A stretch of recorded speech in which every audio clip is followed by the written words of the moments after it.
익어가는 사랑이라는 제목으로 잠시 말씀을 나누겠습니다. 익어가는 사랑. 가을은 모든 것이 다 익어가는 계절인 것 같습니다. 열매도 사랑도 인생도 모든 것이 다 익어가는 그런 계절인 것 같습니다. 제가 익어가는 사랑이라는 제목을 가지고 말씀을 깊이 묵상하다가 언뜻 비슷한 제목의 시가 하나 있는 것을 제가 발견했습니다. 그 시인의 이름은 이혜인이라는 분입니다. 이혜인 시인이 이런 시를 하나 만들어놨습니다. 그 제목은 익어가는 가을이었습니다. 꽃이 진 자리에 열매가 익어가네. 시간이 흐를수록 우리도 익어가네. 익어가는 날들은 행복하여라. 가을엔 너도 나도 익어서 사랑이 되네. 이런 시가 있었습니다. 여러분 요즘 시도 좀 읽으시면서 사시면 참 좋겠습니다.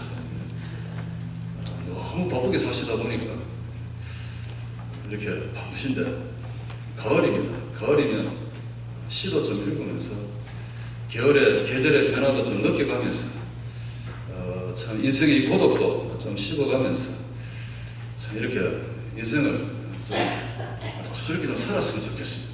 문화생활도 좀 하시면서 우리의 영적인 일도 중요하지만 여러분 정말 우리의 삶도 시도 좀 읽으시면서 좀 삶을 좀 풍성하게 좀 만들어 갔으면 좋겠습니다. 너무 참 제가 이 시를 읽으면서 몇 번 읽어봤습니다. 시간이 흐를수록 우리도 익어가네. 참 그런 것 같습니다. 익어가는 날들은 행복하여라. 가을엔 너도 나도 익어서 사랑이 되네. 이런 구절을 읽으면서 많은 것이 생각났습니다. 그러면서 지금 문득 생각했습니다. 하나님의 사랑. 이 하나님의 사랑은 늙어가는 것이 아니라 익어간다는 것을 제가 느꼈습니다. 사랑이 익지 않고 그냥 시간이 많이 지나서 늙어버렸다.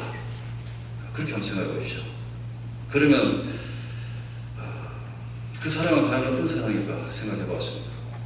하나님의 사랑은 늙어가는 것이 아니라 익어가는 것이다.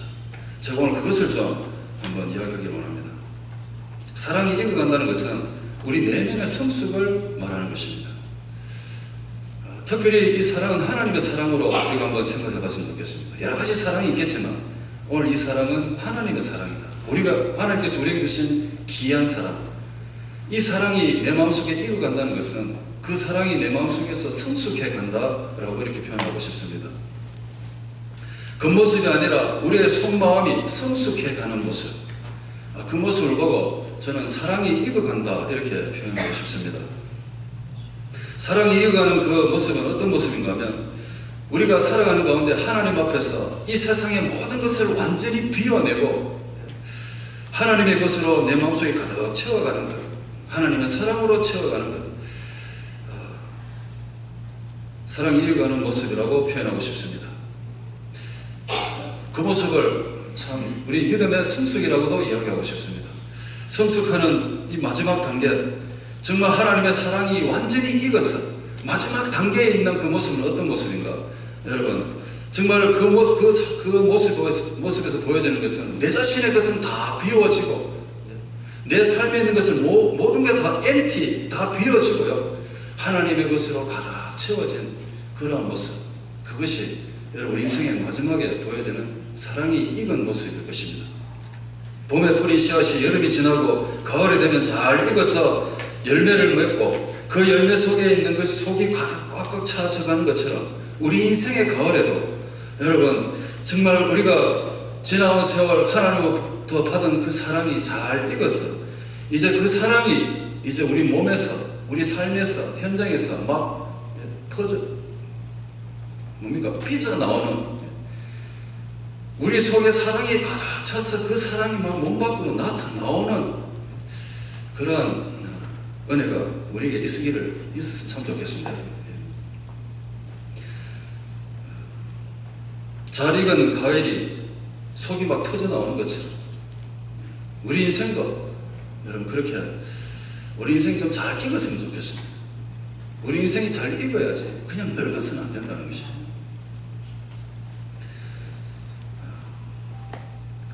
우리 삶 속에 사랑이 너무 많이 익어서 우리 삶 밖에서 정말 표현되는 그런 단계까지 우리는 믿음의 길로 달려가야 될 줄로 믿습니다. 사랑이 익어가지 못하고 그냥 그대로 늙어버린다면 어떻게 되겠습니까, 여러분? 하나님 사랑에 대해서 우리가 많이 배우고 많이 듣고 많이 정말 실천한다 하지만 그 사랑을 우리가 정말 그냥 시간이 지남에 따라서 그냥 늙어버렸다면 어떻게 될까요? 다시 말해서 신앙이 익어가지 않고 그냥 시간이 지나서 늙어만 갔다 이렇게 생각해 보십시오. 어떻게 되겠습니까? 그런 질문하고 똑같은 질문입니다. 사랑이 익지 않고 그냥 늙어만 간다면 그 사랑은 아마 계속해서 계산적일 것입니다. 그리고 고르는 것이 많을 것입니다. 편견이 많고 차별이 많을 것 같습니다. 사랑하는 사람만 사랑하게 될 것입니다. 사랑이 익지 않고 그냥 늙어만 갔기 때문에 그렇습니다.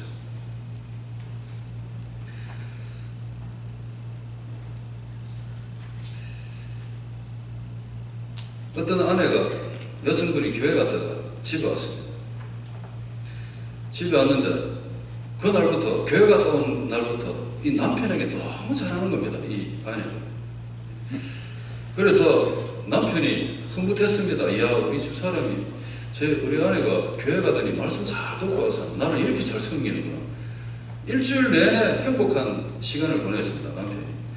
그래서 아내가 하루 이틀도 아니고 계속해서 잘해주니까 너무 고마워서 선물을 사서 목사님을 찾아갔습니다. 목사님 너무 고맙습니다. 지난 주일날 제 아내가 교회에 와서 말씀 듣고 은혜를 받고 저한테 와서 이렇게 잘해주는 적이 없었는데 목사님 너무 고맙습니다. 지난주에 무슨 말씀을 하셨기에 저희 아내가 이렇게 변화가 되었습니까? 그랬더니 목사님 하시는 말씀이 원수를 사랑하라. 원수를 사랑하라. 오늘은 그 원수 이야기가 아니고요. 그 원수 이야기가 아니고 우리 교회에서 여러분 2012년부터 제1차 일본 단기 선교가 시작이 됐습니다. 우리 원로 목사님 일본에 3년 동안 정말 열심히 복음 전하시고 이제 또 돌아오시고 이러시는데요. 올해로 제4차가 되었습니다. 이렇게 일본에 가서 우리 선교팀들이 가서 복음을 전할 때는 일정표 보시면 아시겠습니다만 쉬는 시간 없습니다. 아침부터 저녁까지 다녀오신 분 아시겠습니다만 1년 걸음을 다 걸을 정도로 열심히 정말 일본 영혼들 한 분 만나서 전도제를 주면서 또 교회에서 마련해간 선물이 있습니다. 안경 닦는 선물, 지저스 라우시 영어로 딱 찍어가지고 그거랑 전도제랑 이렇게 같이 주면 일본 분들도 다 받으시더라고요. 근데 선물 전해주러 가는 것이 아니라 지금도 태어나서 예수님 이름 한 번도 들어보도 못하고 죽어가는 영혼들이 일본의 90% 이상이라고 생각하시면 딱 맞습니다. 태어나서 평생 예수님 이름 한 번 들어보도 못하고 죽는다. 이 말이 되겠습니까? 그래서 저희 교회, 우리 교회는 일본 선교는 다른 거 없습니다. 한 사람 만나서 어떻게 하든지 예수님 이름을 전해주는 겁니다.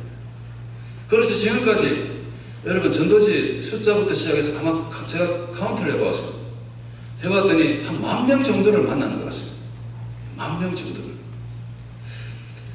에피소드가 너무 많습니다. 우리 7개월 동안 일본어 열심히 공부했습니다. 그런데 그 일본어는 다 한국말입니다. 한국말. 일본말 발음을 한국말로 배우는 거예요.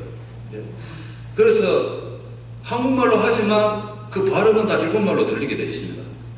그래서 그 예수님 전하는 복음을 우리가 책에 적어서 오늘 이 밤에 세상 떠나시면 천국 가실 자신이 있습니까? 부터 시작해서 천국은 값없이 주시는 하나님의 선물입니다. 사람은 다 죄인입니다. 뭐 이렇게 이런 정말 간단한 복음이지만 이것을 일본말로 바꿔서 7개월 동안 열심히 연습했습니다. 그래서 우리 선교팀들이 가서 열심히 이제 전하게 됩니다. 전하는 것은 가능합니다. 근데 일본분이 뭐라고 말하면 도무지 알 길이 없습니다. 그래서 우리 김명자 권사님 같은 경우는 전도하러 가는데 초연정을 딱 눌렀습니다. 눌렀는데 사람은 안 나오고 초현정에서요. 누구세요? 뭐 이렇게 이야기할 거 아닙니까? 그럼 권사님은 이것을 한번 읽어봐 주세요. 뭐라면서 배운 대로. 예? 어떤 분은 자기는 싫다고 그만하라고 이렇게 해도 그 말을 못 알아듣으니까 우리 성도님들이 끝까지 읽는 겁니다. 끝까지. 예? 그랬더니 마지막에 기도하는 부분까지 나오거든요. 세상에. 근데 그 기도함으로 인해서 그 사람의 마음이 열리기 시작합니다.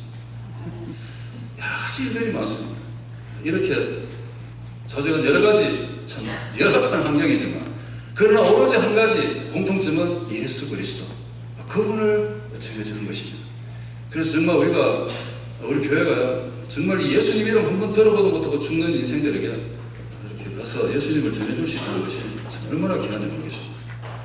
일본에 대해서 더 이상 뭐라고 말씀을 안 드려도 우리 연수되신 우리 소망의 분들은 더 잘하시고요. 여기 일제시대 경험하신 분도 계시고 6.25도 경험하신 분도 계시는데 일본에 대해서는 더 이상 뭐라고 말씀을 드리겠습니다. 일본 그러면 처음 생각나는 것이 원수 같은 나라다라고 생각합니다. 원수라고 생각합니다. 원수. 우리 한국 사람에게서는 원수라고 생각하죠.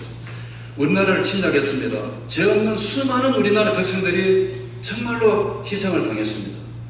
뿐만 아니라 여인들이 잡혀가서 위안부로 잡혀가고 이름을 바꾸게 하고 나아가서 천황을 숭배하게 하고 그리스도인들을 핍박하고 교회를 불지르고 크리스찬들을 죽게 만들고 여러분 정말 이런 일뿐만 아니라 그 더 이상의 일도 저질렀던 일본. 그래서 우리는 일본 하면 원수다 이렇게 생각합니다. 원수죠 진짜. 그래서 그런 나라는 심판받아 마땅하다고 생각하는 것이 우리나라의 사람들의 정서입니다. 이해합니다. 저도 가끔가다 일본 사람들이 엉뚱한 생각하고 이상하게 우리나라를 침략하려고 그러면 속에서 역사 왜곡하고 이러면요 속에서 불나거든요. 저도.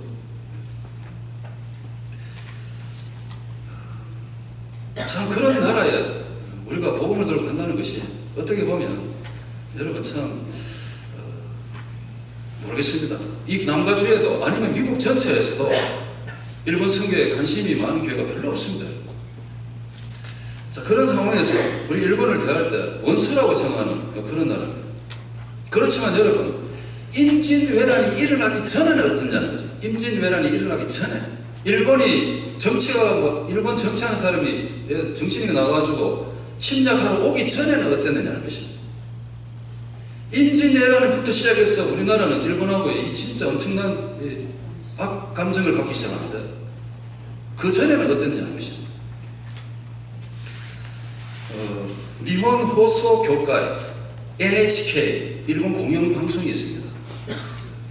일본 방송협회를 줄여서 NHK인데요. 그래서 그게 이제 일본 공영방송, 일본 정부에서 지원하는 방송이죠. 그 방송국에서 가끔 가다가 다큐멘터리를 하는데 그때 역사는 움직였다. 그때 역사는 움직였다. 이런 타이틀로 소노도키 레키시와 우고 있다. 이런 타이틀이 있습니다. 그때 역사는 움직였다라는 다큐멘터리 50편을 만들어가지고 방영한 적이 있습니다. 제가 그거 일본 분이 저한테 비디오를 하나 주시길래 제가 받아보았거든요. 그리고 다시 한번 찾아봤더니 지난날 NHK에서 방송했던 게 유튜브에 다 올라와 있더라고요. 근데 그때 일본의 역사는 움직였는데 그 역사를 움직이는 그 가장 중심에 무슨 일이 있었는가 봤더니 크리스찬들이 이야기가 많이 나오더라고요. 너무 신기하게.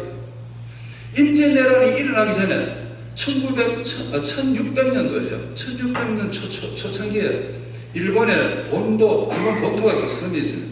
일본 본토 제일 마지막 남단 섬 이름이 가고시마라는 곳입니다.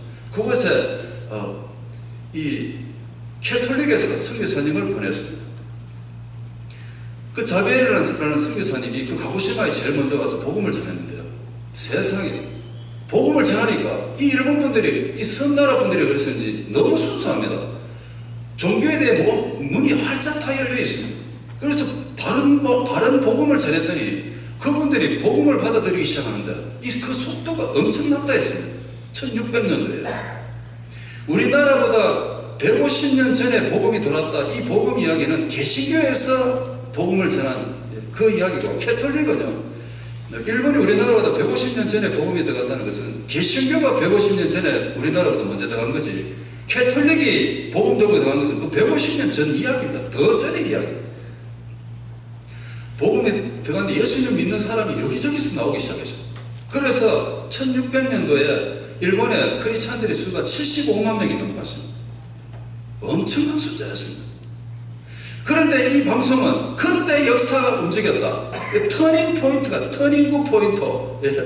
영어로 그렇게 이야기해요. 터닝 포인트가 있습니다. 역사가 한번 움직이는 때가 있습니다. 그 중심에 무슨 일이 있는가 하면 선교사님이 어느 성의 군주를 찾아가서 복음을 전했는데 그 군주가 예수님을 믿게 되었습니다.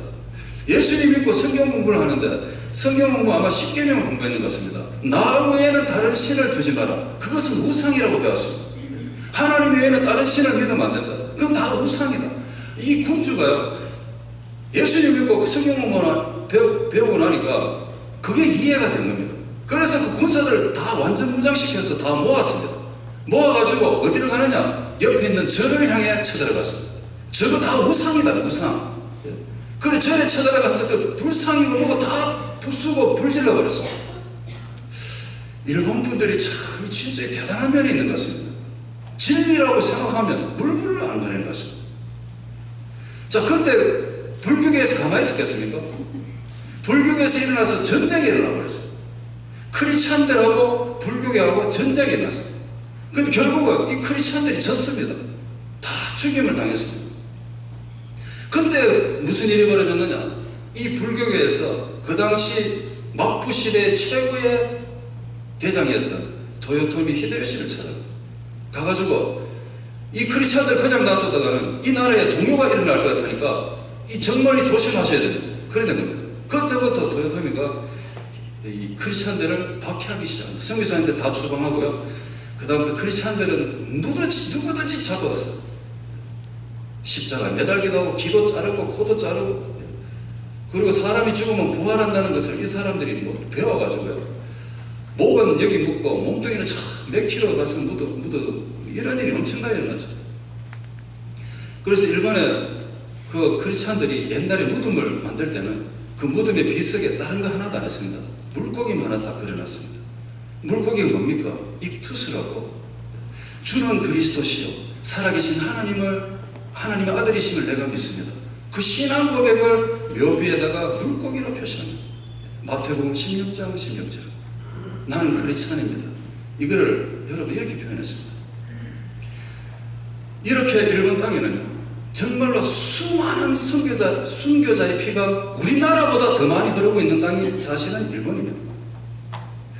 우리는 그냥 일본하면 원수, 나쁜 사람 뭐 이렇게 이야기하는데 그 전에 정치가들이 잘못돼서 그런 일이 벌어졌지. 지금도 일본에는요 정말 순수하게 예수 그리스도를 얼마나 잘 믿는 분들이 많이 있는지 모릅니다.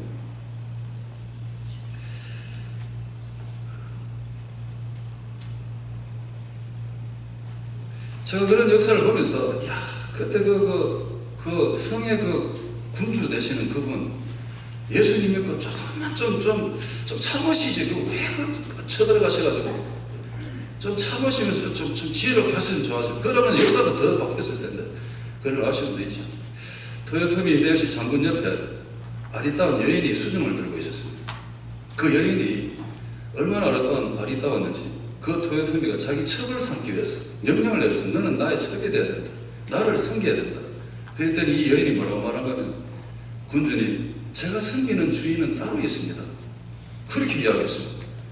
감히 그 권력 앞에 제가 섬기는 주인은 따로 있습니다. 누구냐 이래야 되는 거예요. 그랬더니 이 여인이 제가 섬기는 주인은 바로 예수 그리스도십니다. 이렇게까지 고백한 여인이 있었습니다.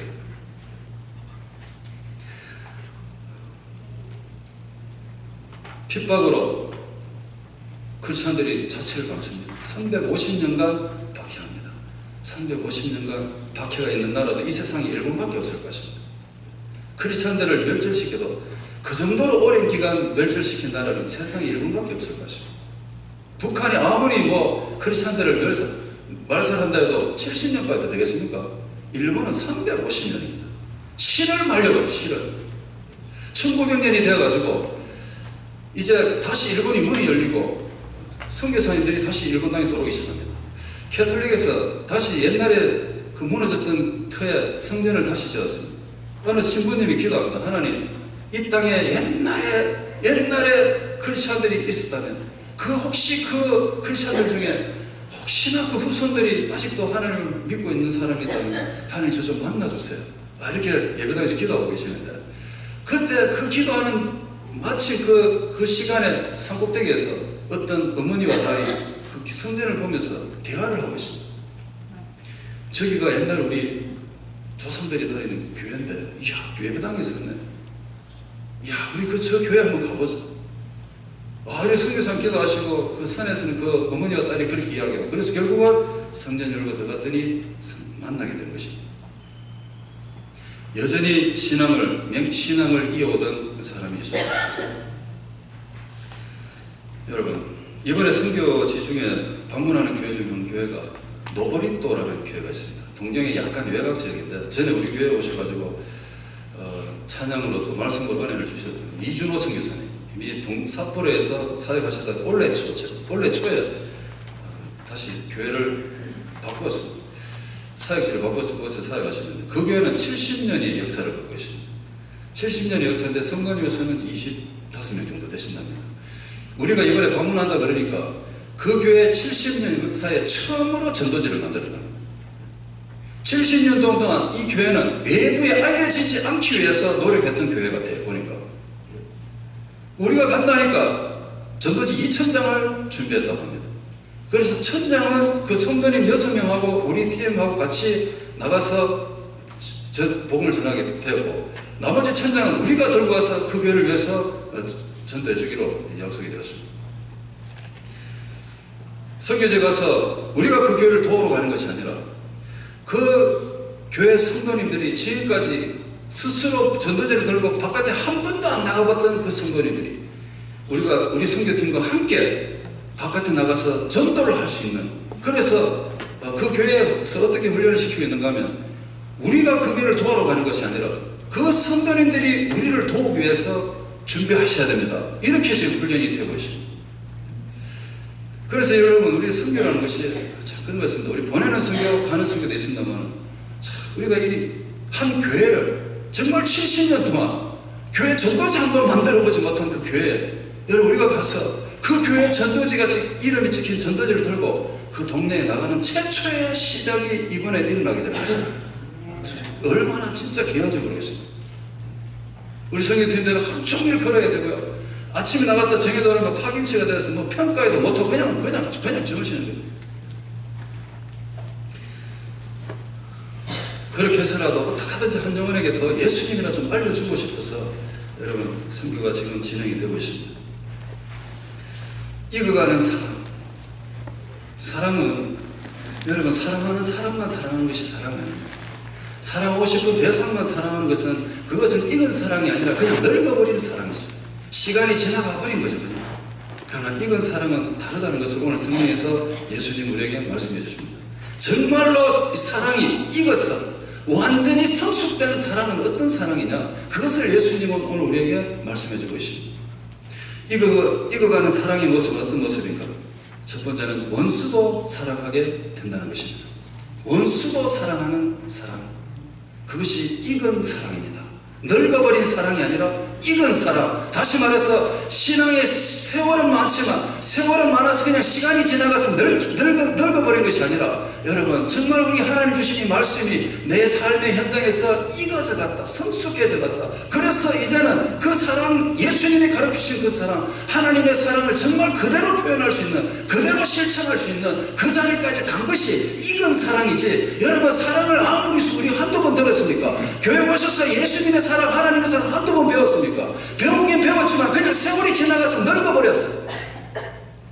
익어버리지 않고 성숙되지 않고 세월만 지나간 사랑, 그 사랑 말씀을 생각하면서 우리 한번 기도하시고, 일본 단계 선교팀 정말 잘 사역 감당하고 돌아올 수 있도록 다시 한번 준비해 주시고 하겠습니다. 같이 한번 기도하겠습니다. 사랑해